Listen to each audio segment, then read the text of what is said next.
gene expression or activating the particular gene to express that particular gene,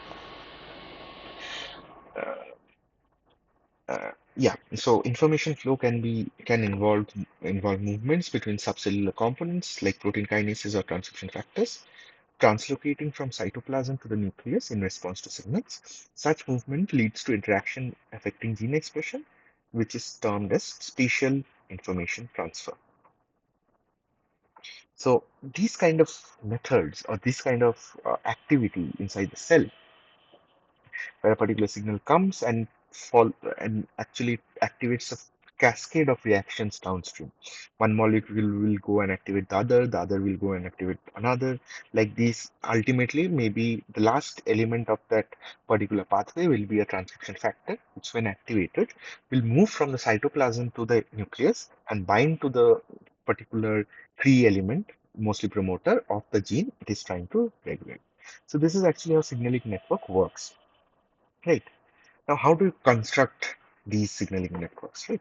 So the network reconstruction involves integrating various data sources to describe the biochemical transformations within the network, because, as I was saying, there can be adding of phosphate groups, removing of phosphate groups, there can be binding between two different proteins, etc. So it would involve many biochemical transformations inside the network. Context specificity is crucial.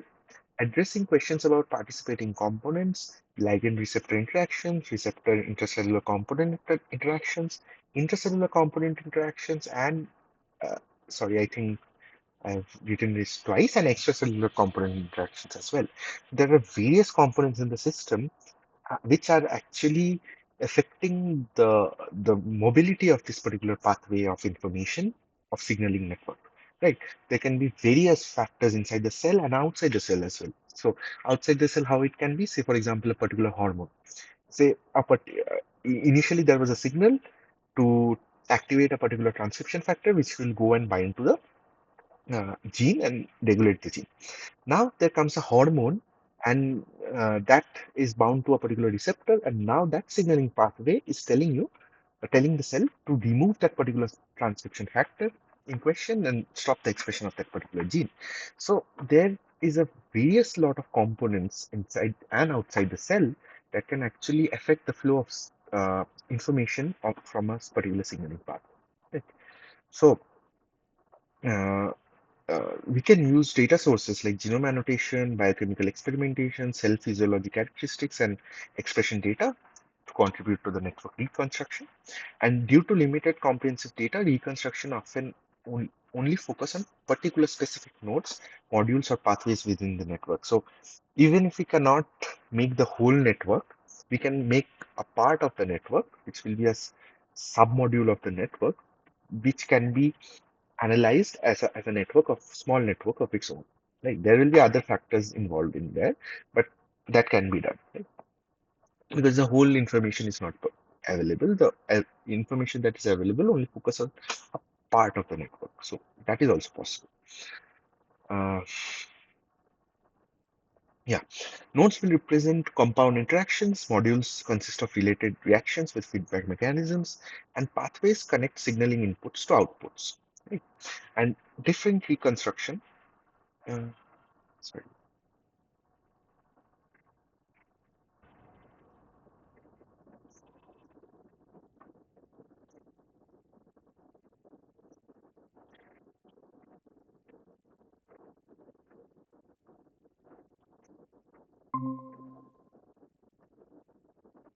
I think I got disconnected for a while. Okay.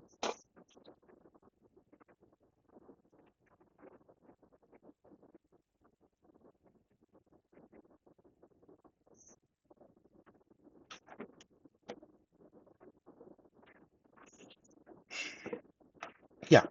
So different reconstruction types offer different tactical advantages, but the properties that emerge from the connectivity with other network components, that is the important aspect of the reconstruction. Now, this is actually an example.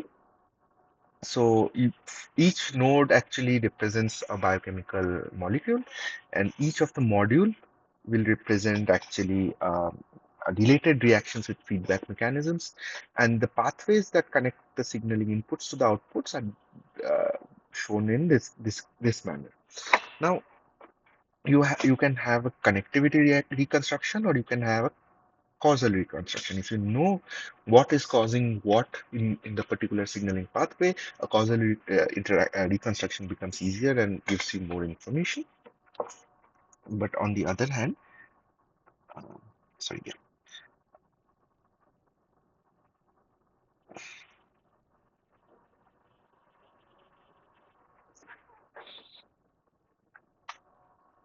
Yeah.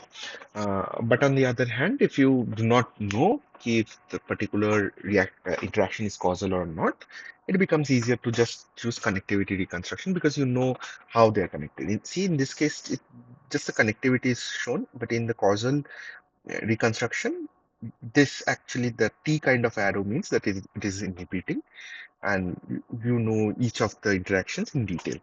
Now you have stoichiometric. Uh,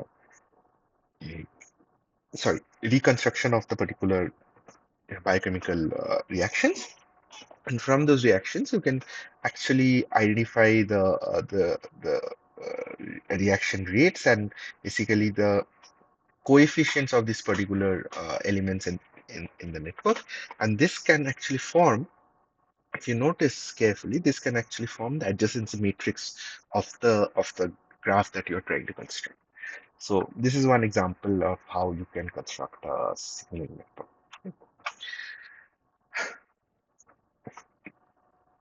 Now, that is actually, sorry, yeah, okay. Now, that is actually a very simplistic way of talking about reconstructing signaling network, but in general, the idea is a little bit more complicated. So it's a much more integrative and iterative process of constructing this particular network, and this schematic actually shows um, actually explains the concept in a nice way. So you find the data that identify the components and the endpoints of a network. Right? You have genome sequencing data, or you have transcriptomic data, or whatever you have. You have a set of data which actually can identify the components and the endpoints of the network. So you know that these are the components and these are the endpoints of the network. Now that you have another set of data which can characterize the interaction of different network components. So you have the components. Now you want to understand how each of these components interact with each other. That can be gotten from omics data as well, or that can be gotten from experimental data like Yeast-2 hybridization technique or co-immunoprecipitation, etc., etc. So from here, you'll get the protein-protein associations and the composition of these protein complexes. And then you have another set of data that actually describe the network behavior of integrated components. That can be a perturbation analysis or the cDNA array, something like that. So this kind of information, that if you just remove this element from the network, actually in the wet lab setting, this is the phenotype that is seen, or this phenotype is not seen, or this phenotype is overexpressed, or something like this. So three types of data that is required. One will tell you the components, the second will tell you about the interactions, the third will tell you about the influence of the components on the network behavior. How important are each of these components inside the network? And if you remove them, or if you overexpress them, what can happen to the network? So if you have these three kind of information from whatever data sources, you can construct a cellular network. You can use different mathematical methods of structural analysis or dynamic analysis, and you can find emergent properties of the network. Say, if you particularly remove this element, this can happen, or if this particular interaction is removed, this can happen, or this particular interaction is used, this can happen, something like this. So you can find emergent properties and new hypotheses. Then you kind of try to expand the biological knowledge by getting more robust data that can actually explain this particular hypothesis of yours. So this is a very little overview about how iteratively you can make your networks better by getting more hypotheses using computation, then using those hypotheses to get relevant data and strengthening or proving or validating your hypothesis. Right. So I think this schematic actually represents um, uh, the idea of reconstruction of different networks inside. This is also not only um, uh, restricted to signaling networks. This type of method can be applied using for gene regulatory networks, protein-protein interaction networks, like any kind of similar networks. Right. Okay. Moving on. So we talked about gene regulatory networks, we talked about protein-protein interaction networks, we talked about signaling networks. And the last type of network that we'll talk about is a metabolic network. Okay, sorry. Just give me a minute. I'll be back. Just 2 minutes.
I hope I'm audible.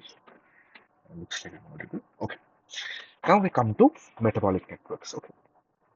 So metabolic networks are, like by the name suggests, the individual nodes inside the network will be metabolic compounds and or enzymes, and links between two different compounds or enzymes will denote a particular reaction. So the metabolic network composition for it is composed of primarily chemical reactions involving metabolites and catalytic proteins, which are the enzymes. And the metabolic pathways consist of successive reactions converting educts into products. When when educts and products are the same, it forms a metabolic cycle. So if your starting and the end point of your network is the same, it basically forms a cycle, like a Krebs cycle or something like this, right? So, and you have two types of metabolism, which is basically anabolism and catabolism. They are either you are synthesizing something, which is the anabolic part, and if you are breaking down something, that is the catabolic part. So, anabolic pathways can involve like storing of glucose, converting glucose into glycogen and storing them. Catabolic can uh, denote the opposite, breaking down glucose to form energy and ATP. Right. So,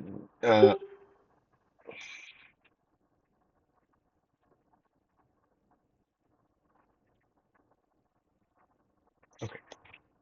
So for network representation, the reactions are depicted as edges labeled with catalyzing enzyme and possibly cofactors, reflecting only connectivity. And for simulation, a knowledge of reaction kinetics is crucial because the links between the two nodes will depend on how the reaction kinetics between these two particular compounds are. So that is actually very important. So the kinetics entail consideration of gradients of molecules partners relative to initial concentration, right? And uh, while connectivity of many reactions is understood, because you know that this particular compound is converted to this, then again this particular compound is converted to that, like this, you know the conversions, but reaction kinetics is largely unknown for many such reactions. So that is a point where the data is lacking. So yeah, it is what it is. Now, when you want to kind of, I know this figure looks a little bit, what to say, a little bit complicated, but it's actually all kind of metabolic uh, pathways fused together to form a particular network. If you can identify, this is the Krebs cycle, starts from the glycolysis and goes into the Krebs cycle, and then it will go into an ETC or something.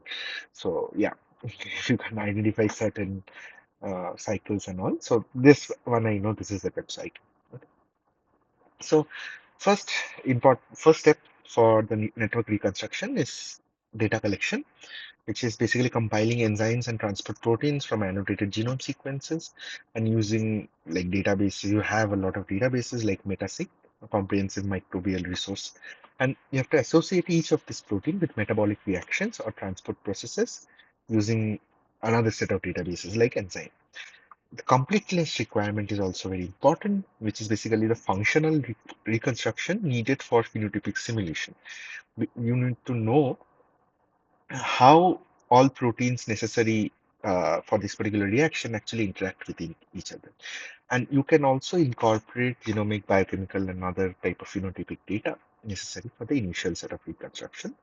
And for simple graph analysis, the nodes will be the metabolites and the interactions will be the reactions. That is all you need for the simple graph analysis. For flux analysis, that will come into a few weeks later, stoichiometry of reactions and the flux information, such as maximum uptake rates, are required. And complete kinetic description demands inclusion of all kinetic parameters, which are also obviously difficult to obtain, so it becomes very hard to reconstruct. So, metabolic networks actually are the most difficult to reconstruct because of the dearth of data in this particular area, but it's actually it is a lot of fun to play around with metabolic networks and what can be achieved. We will talk about a lot of examples of metabolic networks and flux-based analysis in future classes, but yeah, just wanted to give you an overview of how it is constructed. Uh, so I think the PPT is little here and there. Let's move this up. I think this should be fine. Yeah. Okay. So for network reconstruction for metabolic networks, you have constraint-based modeling, which basically limits the ranges of reaction flux values using constraints due to complexity of obtaining detailed flux descriptions. We will talk about these later as well. So I just wanted to give you a quick overview here. You can use mass balance equations, which basically utilize equations describing the metabolic concentration changes due to synthesis, degradation, and transport fluxes. And you can use dynamic simulations as well. Although the steady state consumption is common, dynamic simulation accounts for metabolic networks' high quality dynamic behavior. The time steps are used to calculate growth, uptake, and secretion of metabolites over time. This is very important because, like, if you can predict from a certain microbe that much of, if I do this much of insulin will be produced by this transgenic microbe, and this is how I can scale it up. So you can calculate the growth, the uptake, and the secretion of this particular metabolites over time, and you can like that becomes actually very important. Right? So there can be experimental techniques as well. So phenotypic microarrays, chromatography, radio labeled substrate metabolism, these actually are good experimental techniques to check for growth rate or concentration changes across time. And then you can compare these with the predicted outputs of your metabolic network and see if these are matching, and they allow for a direct comparison with experimental data using flux-based analysis, which we will come to in the next classes, right? So this is all for today in terms of the content. Now we'll go to the questions. So since nobody is here, I'll go through the questions a little bit quickly. Maybe I'll give you a minute on a minute or two on the screen, and then I can discuss the answers. So here is the first question. Excuse me. Sorry.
Okay, so in a gene regulatory network, you have n genes, and the question is the maximum number of edges that a graphical representation of this network can have. That show auto-regulation as well. So basically, it's NC2, which is n into n minus 1 by 2. Right? So it's a simple question. I hope there is no issues with this particular question. So it's just NC2. Okay,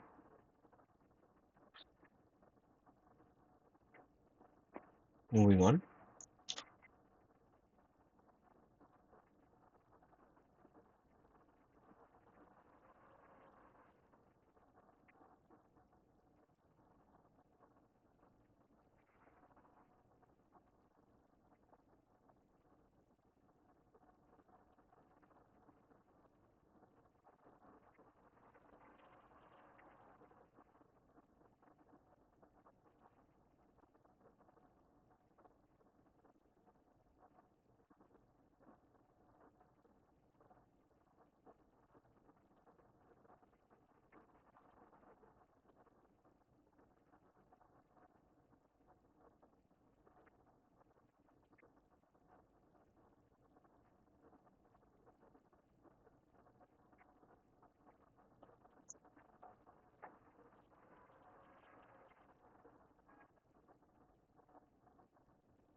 Okay, so I hope you remember the definitions of hypergraphs, undirected, directed, and cyclic graphs. Protein-protein interactions will mostly be undirected graphs, but these can also be directed graphs in terms of if you know this particular protein is uh, inhibiting that particular protein or something like that, or upregulating the expression of that particular protein or something like that. Other than that, it is going to be an undirected graph because it's going to, in most cases, the interaction is just binding of the two proteins. So that is well that can be well documented using a directed graph. Right? Moving on.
Okay.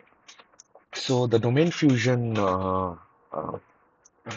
method, which basically is to compare proteins across different genome and maybe at a particular species, that particular two particular proteins are fused together to form a single protein. In the other species, they are there, but they're in close proximity, but as separate proteins.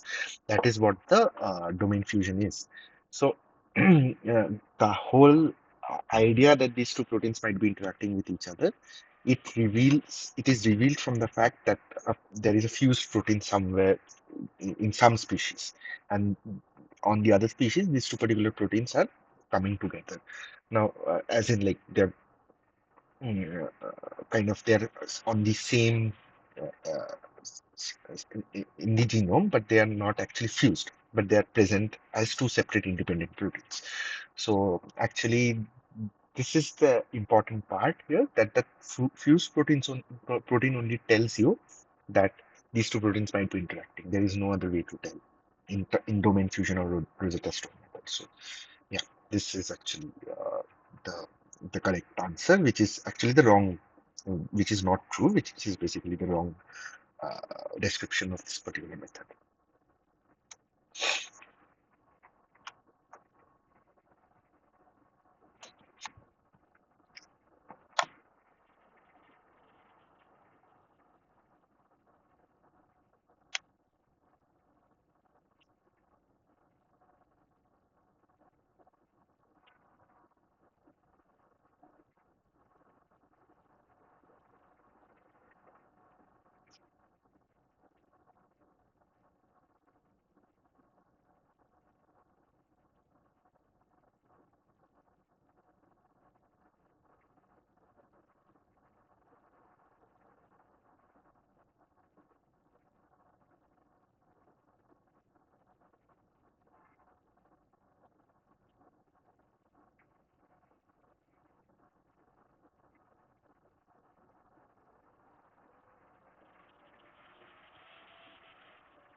Okay, so firstly, what is an operon? The operon is actually a set of genes that is controlled by a single promoter.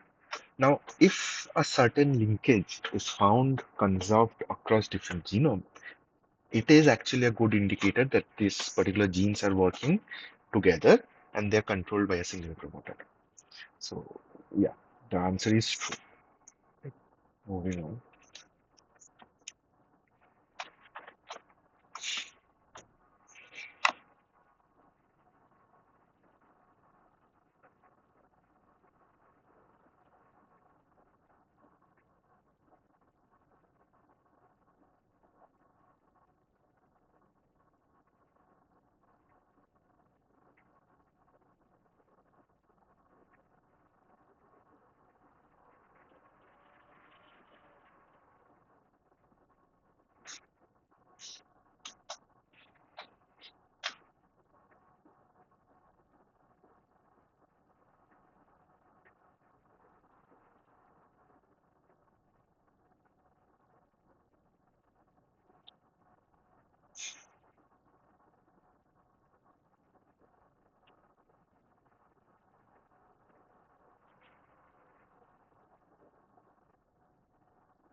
Okay, this is a simple one. It's basically signal transduction. There's an external stimulus that will come and bind to a particular uh,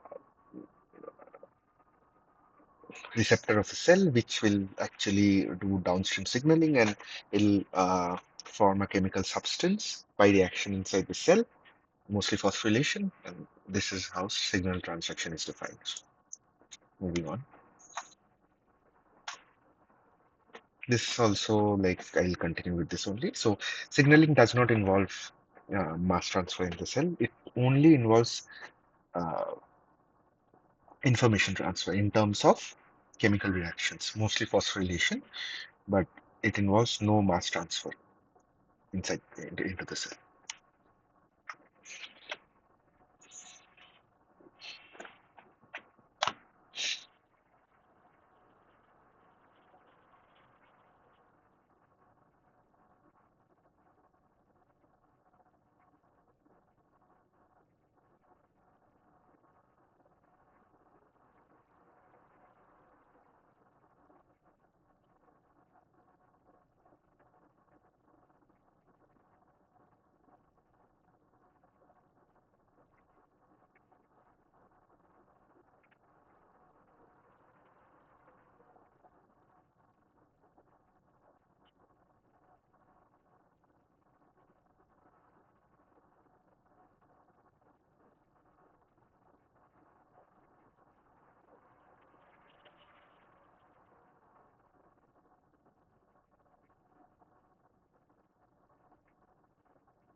Okay.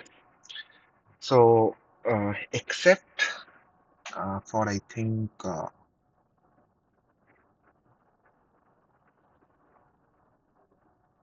except for option three, yeah. Except for option three, all are correct. So metabolites and reactions are majorly as nodes, or you can have only metabolites as nodes, and then you have edges between these individual metabolites and uh, uh, different metabolites and enzymes as the reactions, and uh, then you can have reaction and reaction links as well. So, except for the third one, which is basically if you have reaction and metabolites as node, then edges will be between metabolite and reaction, but there cannot be edges between reaction and metabolite. Right? And it has to be between similar type of things. So the reaction and reaction will have nodes, edges. Metabolites and metabolites will have edges, but metabolite and reaction cannot have edges. What does that mean actually? Okay, moving on.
Okay, it's a bipartite graph because you have two sets of nodes. Basically, one set of node denoting metabolites, one set of node denoting reactions, and edges between metabolite and metabolite, and edges between reaction and reaction, but no edges between metabolite and reaction. So that is how a bipartite graph looks like. So you have two sets of nodes, no connection between these two sets, but connections inside these two sets of nodes.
Okay, so the correct order will be using firstly gene annotations, then you construct your model, then you refine your model, then you simulate, then you evaluate.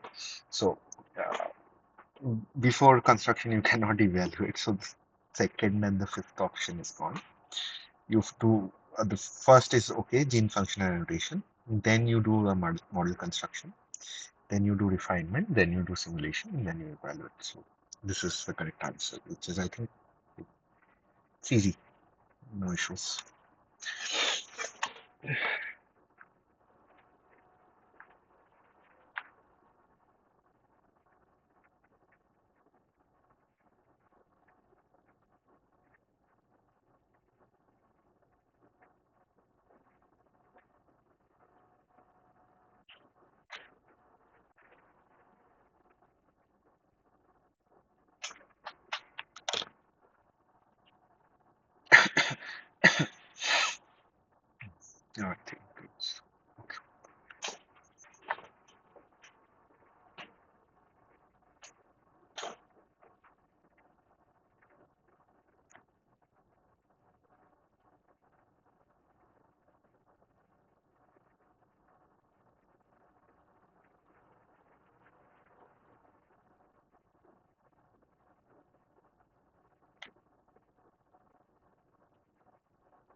Okay.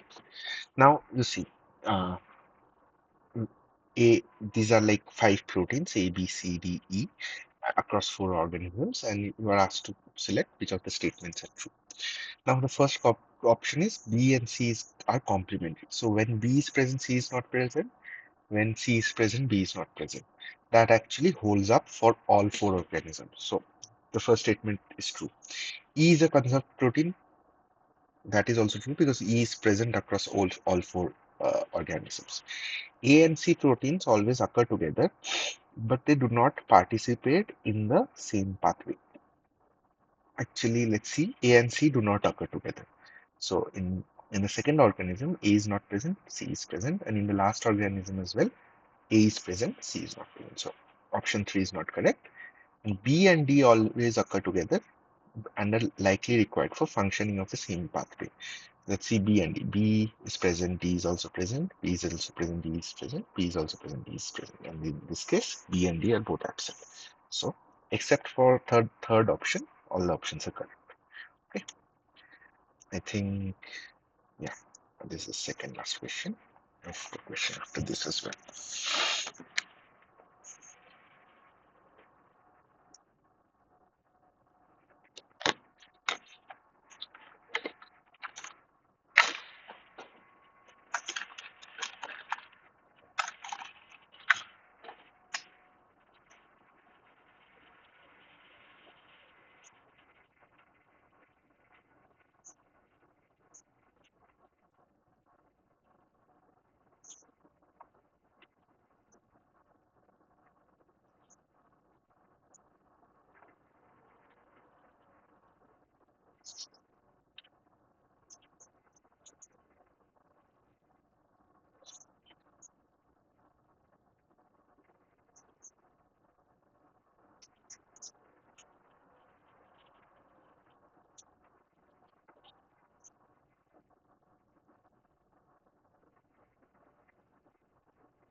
Okay, so if gene 4 and gene 5 are knocked out, so if you knock out gene 4 and gene 5, the first reaction that will go is R4 because you require either of 4 or 5 to do, and also R5 because you need gene 5 for R5. And the rest of the genes, 4 or 5, is non mandatory. Rest of the reaction, sorry. So reaction 1, 2, 3 will go on as possible. 4 and 5 will be disrupted because here you are knocking out gene 4 and 5, so 4 will not work at all. And for R5, you require both gene and 5 and 6. So you don't have gene 5, so R5 will also not work. So the last two options are correct. This is the last question.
Okay.